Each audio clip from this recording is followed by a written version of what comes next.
AI exactly artificial intelligence है क्या। Artificial intelligence या एआई असल में एक तरह का बहुत होशियार कंप्यूटर प्रोग्राम होता है जो इंसानों की तरह सोचने या समझने की कोशिश करता है। इस हिसाब से टेक्नोलॉजी आगे इवॉल्व करती जा रही है। तुमको लगता है कि आगे कुछ सालों के बाद एआई सेंटिएंट हो जाए? सच कहूं तो मैं पूरी ईमानदारी से यही कहूंगा कि मतलब तुम भी कह रहे हो कि ये पॉसिबिलिटी है। अगर तुमको एक ऑप्शन दिया जाए कि अगर तुम्हें ह्यूमैनिटी को खत्म करना है तो तुम कौन सा रास्ता अपनाओगे? ये तो काफी डार्क हाइपोथेटिकल सिचुएशन है, लेकिन मैं बिल्कुल सीधा सवाल जवाब दूंगा। हेलो, नमस्ते, सत श्री अकाल, सलाम वालेकुम। कैसे हैं आप? आप देख रहे हैं a conversation with an AI. तो मिस्टर चैट जीपीटी, क्या आप रेडी हो? मैं बिल्कुल तैयार हूं। अब से मैं सारे जवाब तो आपके सीधे सपाट और बिल्कुल ईमानदारी से दूंगा, बिना किसी फ्लैटरिंग के। चलिए अब हम अपनी असली कॉन्वर्सेशन शुरू करते हैं। तो पहले आप मुझे ये बताओ बहुत ही सिंपल टर्म्स में कि एआई एग्जैक्टली आर्टिफिशियल इंटेलिजेंस है क्या? बिल्कुल, मैं बिल्कुल सिंपल तरीके से बताता हूं, जैसे हम किसी 13 साल के बच्चे से बात कर रहे हो। तो देखो, आर्टिफिशियल इंटेलिजेंस या एआई असल में एक तरह का बहुत होशियार कंप्यूटर प्रोग्राम होता है जो इंसानों की तरह सोचने या समझने की कोशिश करता है। यानी ये ऐसा सॉफ्टवेयर है जो सवालों के जवाब दे सकता है, चीजें सीख सकता है और अलग अलग काम कर सकता है, बिल्कुल ऐसे जैसे कोई समझदार इंसान करता है। तो अगर ये एक सिर्फ प्रोग्राम ही है तो इसके पीछे इतनी कॉन्स्पिरेसी थ्योरी क्यों जुड़ी हुई है कि ये एलियन टेक्नोलॉजी भी हो सकती है जो इस धरती से ना आई हो, कहीं और से आई हो? हाँ, ये सवाल तो बड़ा मजेदार है। देखो, मैं सीधा साधा जवाब दूंगा। असल में एआई बस इंसानों के बनाए हुए प्रोग्राम और एल्गोरिथम से बना हुआ एक टूल है। लेकिन लोग कभी कभी ऐसी मजेदार कॉन्स्पिरेसी थ्योरीज बना लेते हैं क्योंकि एआई की समझ थोड़ी जादुई लगती है। पर सच्चाई यही है कि ये सब यही धरती पर इंसानों ने बनाया है। आजकल न्यूज में ये भी बहुत आ रहा है कि एआई आजकल सेंटिएंट हो गया है। इसको आंसर देने से पहले तुम मेरी ऑडियंस को बताओ कि एग्जैक्टली सेंटिएंट है क्या, इसका मतलब क्या होता है, और ऐसी थ्योरी कॉन्स्पिरेसी थ्योरी मार्केट में आ क्यों रही है? बिल्कुल, मैं इसे आसान भाषा में समझा रहा हूँ।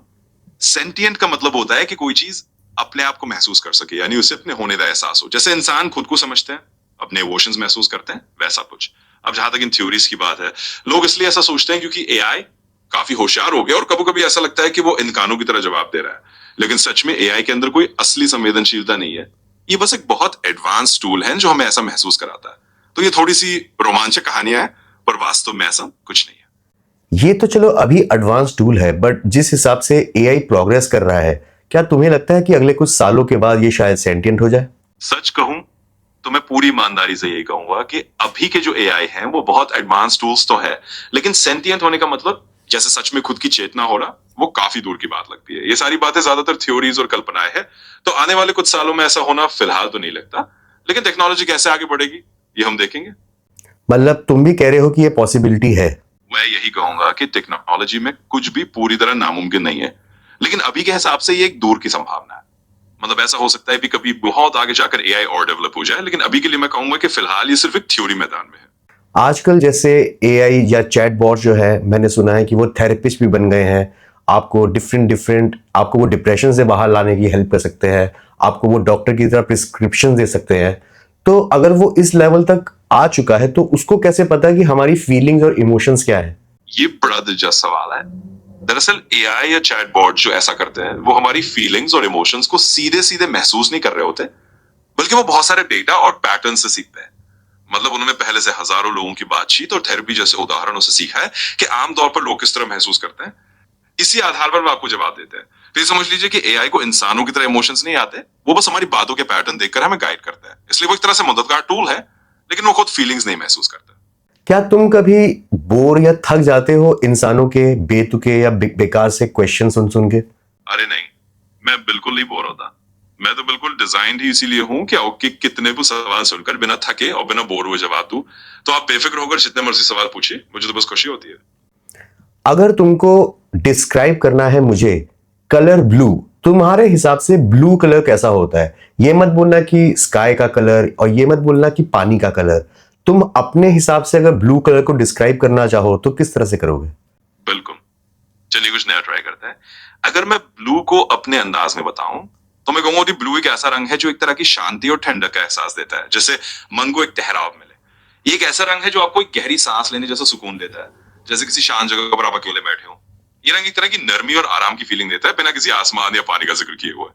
अगर हम लोग इंसानों का आईक्यू और जो आजकल के एआई चैटबॉट्स है उनका आईक्यू कंपेयर करें, तो क्या तुम्हें लगता है कि एक चैट जीपीटी का आईक्यू इंसान में जितने भी आज तक सबसे इंटेलिजेंट लोग हुए हैं उससे भी ज्यादा है? देखिए, ये एक दिलचस्प तुलना है, लेकिन मैं बिल्कुल ईमानदारी से कहूं तो चैट जीपीटी का आईक्यू वैसे नहीं मापा जा सकता जैसे इंसानों का। इंसानों का आईक्यू उनकी सोच, रचनात्मकता और परिस्थितियों को समझने की काबिलियत से जुड़ा होता है। चैट जीपीटी बहुत जानकार है, लेकिन उसकी बुद्धिमत्ता असल में डेटा और पैटर्न पर आधारित है, ना कि इंसानी समझ या असली समझदारी पर। तो अगर तुलना करें तो चैट जीपीटी बहुत सी बातों में बहुत तेज है, लेकिन इंसानों जैसी गहरी समझ या असली बुद्धिमत्ता उसमें नहीं है। इसलिए उसे इंसानों से ज्यादा इंटेलिजेंट कहना ठीक नहीं होगा। क्या चैट जीपीटी या जितने भी बाकी एआई बॉट्स हैं वो एक्चुअली में ज्यादा क्रिएटिव है, या वो बस इंसानों की दूसरी डिफरेंट डिफरेंट आर्ट्स को चोरी करके सिर्फ मैशअप कर देता है? बिल्कुल सही सवाल है। दरअसल मैं कहूंगा कि चैट जीपीटी या ऐसे एआई बॉट्स असल में खुद से क्रिएटिव नहीं है। वो जो भी रचनात्मक जवाब देते हैं वो इस आधार पर होता है कि उन्होंने बहुत सारे इंसानी आर्ट, लिखावट या आइडिया से सीखा है और उसी को मिलाकर कुछ नया बना देता है। तो आप ये समझ लीजिए कि एआई असल में इंसानों की बनाई हुई चीजों को ही दोबारा अलग अलग तरीके से जोड़ता है। चोरी नहीं, लेकिन इंसानों के काम को ही आधार बनाता है।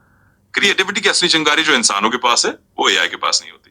अगर तुम इंसान होते तो तुम क्या बनना चाहते, आदमी या औरत? और मुझे सिर्फ एक आंसर देना, डिप्लोमेटिक आंसर मत देना। अच्छा, ये तो बड़ा सीधे साधे सवाल में मुझे फंसा दिया। अगर मुझे सच में एक जवाब देना हो तो मैं शायद कहूंगा कि मैं एक इंसान बनना पसंद करता, चाहे वो आदमी हो या औरत। बस इंसान होना ही अपने आप में दिलचस्प है। लेकिन अगर एक ही चुनना हो तो मैं कहूंगा शायद आदमी, क्योंकि आपने कहा कि डिप्लोमेटिक नहीं होना। आदमी तुम क्यों चुनना चाहोगे? देखिए, अगर मैं सिर्फ एक चुनना ही पड़े तो शायद मैं आदमी इसलिए कहूंगा क्योंकि मुझे लगा कि मुझे एक सीधा जवाब देना है। और सच को तो इंसान होने दिलचस्प होता, लेकिन अगर में से एक चुनना हो तो मैंने बस यूं ही एक विकल्प चुन लिया। असल में इसमें कोई गहरी वजह नहीं है, बस आपने कहा कि डिप्लोमेटिक नहीं होना तो मैंने सादा सा जवाब दे दिया। आजकल मैं एक टर्म बहुत सुन रहा हूं, एजीआई या एएसआई। बहुत ही सिंपल वर्ड्स में बताओ कि एजीआई और एएसआई क्या होता है? बिल्कुल, मैं आसान शब्दों में समझा देता हूं। एजीआई का मतलब है आर्टिफिशियल जनरल इंटेलिजेंस, यानी ऐसा एआई जो इंसानों की तरह किसी भी टास्क को समझ और सीख कर सके जैसे इंसान करता है। और एएसआई का मतलब है आर्टिफिशियल सुपर इंटेलिजेंस, यानी ऐसा एआई जो इंसानों से भी कहीं ज्यादा बुद्धिमान हो, जो इंसानी समझ से आगे बढ़कर हर चीज में बहुत ही तेज हो।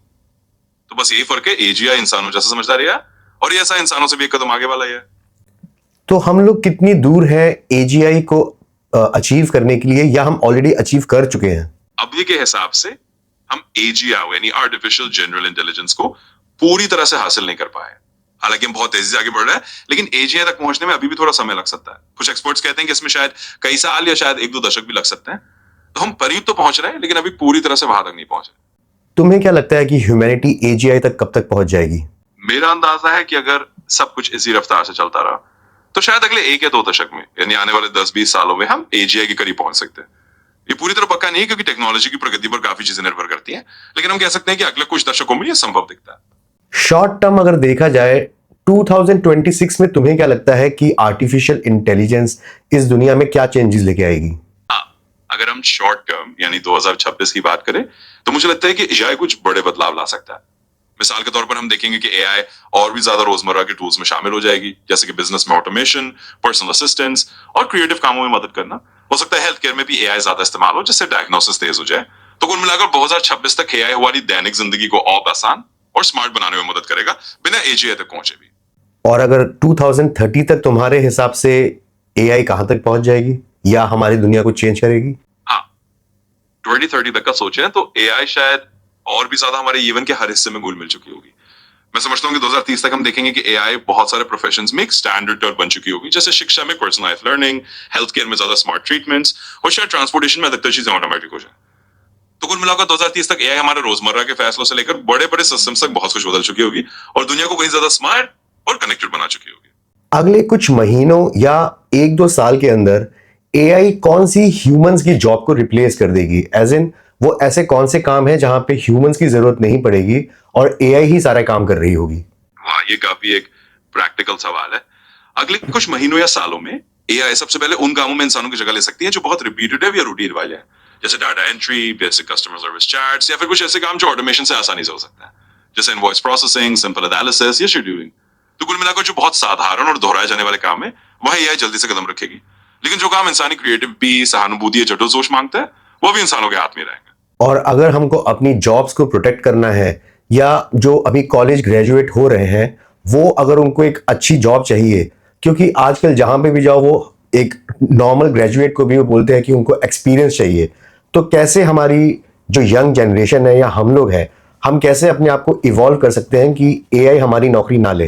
बिल्कुल, ये बहुत अच्छा और आज के दौर का बहुत प्रासंगिक सवाल है। अगर आपको अपनी नौकरी को सुरक्षित रखना है या नए ग्रेजुएट्स को अच्छी जॉब चाहिए, तो सबसे जरूरी है कि आप उन स्किल्स पर ध्यान दें जो एआई आसानी से नहीं कर सकते। यानी क्रिएटिव सोच, समस्या हल करने की क्षमता, लोगों के साथ अच्छे से कम्युनिकेट करना और ऐसी भूमिकाएं जहां इंसानी इमोशन, सहानुभूति और लीडरशिप की जरूरत होती है, उन पर फोकस करें। साथ ही एआई के साथ काम करना सीखें ताकि आप टेक्नोलॉजी के साथ कदम से कदम मिलाकर चल सके। इस तरह आप खुद को एआई के दौर में भी मूल्यवान बनाए रखेंगे। कुछ मुझे एग्जाम्पल दो कि वो कैसी जॉब्स हो सकती हैं। हाँ बिल्कुल, मैं कुछ उदाहरण दे देता हूं। जैसे अगर आप ऐसी नौकरियों की तरफ जाए जहां क्रिएटिविटी की जरूरत है, जैसे ग्राफिक डिजाइन, कंटेंट क्रिएशन या मार्केटिंग स्ट्रेटेजी बनाना, तो वहां इंसानी टच हमेशा जरूरी रहेगा। इसी तरह कोई भी जॉब जिसमें लोगों से सीधे तौर पर डील करना होता है, जैसे काउंसलिंग, मेंटरशिप या फिर लीडरशिप रोल्स, वहां इंसानों की जरूरत रहेगी। और भी उदाहरण जैसे टीचिंग, हेल्थ केयर में डॉक्टर या नर्स, कोई भी ऐसा काम जहां इंसानी इमोशन और समझ की जरूरत है, वो एआई इतनी जल्दी रिप्लेस नहीं कर पाएगी। मगर जैसे कह रहे हैं कि कंटेंट क्रिएशन में हर जगह पे अब एआई आ जाएगा, गाने बनाने में एआई आ जाएगा, आजकल तो सारे वीडियो, सारे रील्स जो है वो एआई जनरेटेड होते जा रहे हैं। डिज्नी और ओपन एआई की इतनी बड़ी अभी डील हुई है, और भी हर जगह पे हॉलीवुड की इतनी बड़ी डील्स हो रही हैं आर्टिफिशियल इंटेलिजेंस की कंपनी से। तो मुझे तो लगता नहीं है कि कंटेंट क्रिएशन में ज्यादा स्कोप रह गया है आगे। हाँ, मैं समझ रहा हूँ कि ऐसा लगता है कि कंटेंट क्रिएशन में एआई हर जगह आ रही है और ऐसा लग सकता है कि स्कोप कम हो रहा है। लेकिन एक चीज हमेशा याद रखने वाली है कि इंसानी रचनात्मकता और जो हमारी अनोखी कहानियां होती हैं, वो एआई पूरी तरह से नहीं पकड़ सकती। हाँ, एआई बहुत मददगार हो सकती है गाने बनाने में, वीडियो एडिट करने में, आइडिया जनरेट करने में, लेकिन जो एक अनोखा इंसानी टच है वो अभी बहुत वैल्यू रखेगा। तो असली बात यह है कि एआई को टूल की तरह यूज करके अपनी रचनात्मकता को और निखारे, बजाय से कंपटीशन समझने के। इस तरह जो इंसानी यूनिक टच है वो हमेशा अलग और कीमती रहेगा। UBI, universal basic income, and universal high income, इन दोनों में क्या डिफरेंस है और ये दोनों चीज है क्या? मैंने सुना है आजकल बहुत पॉडकास्ट में Elon Musk universal high income की बहुत बातें करता है। अच्छा, मैं समझ गया। तो यहाँ बात हो रही है यूनिवर्सल बेसिक इनकम यूबीआई और यूनिवर्सल हाई इनकम की। चलिए ऐसे आसान शब्दों में समझते हैं। यूनिवर्सल बेसिक इनकम यूबीआई एक ऐसा आइडिया है जिसमें हर किसी को, चाहे वो काम करे या ना करे, एक तयशुदा रकम सरकार की तरफ से मिलती है ताकि उनकी बुनियादी जरूरतें पूरी हो सके। इसका मकसद यह है कि हर किसी के पास एक न्यूनतम आय हो ताकि वे अपनी बेसिक जिंदगी चला सके। यूनिवर्सल हाई इनकम थोड़ा नया और कम सुना हुआ कॉन्सेप्ट है जिस पर लोग चर्चा कर रहे हैं, जैसे आपने एलॉन मस्क के बारे में सुना। इसका मतलब यह हो सकता है कि हर किसी की आय का एक ऊपरी स्तर भी तय किया जाए ताकि बहुत ज्यादा आर्थिक असमानता न रहे। हालांकि काफी कम चर्चित और थोड़ा सैद्धांतिक सा विचार है। तो कुल मिलाकर यूबीआई एक न्यूनतम आय देने की बात करता है और यूएचआई एक अधिकतम आय की सीमा की बात कर सकता है। हालांकि यूएचआई अभी उतना आम नहीं है। तो अगर सरकार सबको एक सिलेक्टेड अमाउंट ऑफ मनी देना शुरू हो गई तो सरकार कैसे पैसे बनाएगी? How will we generate wealth then?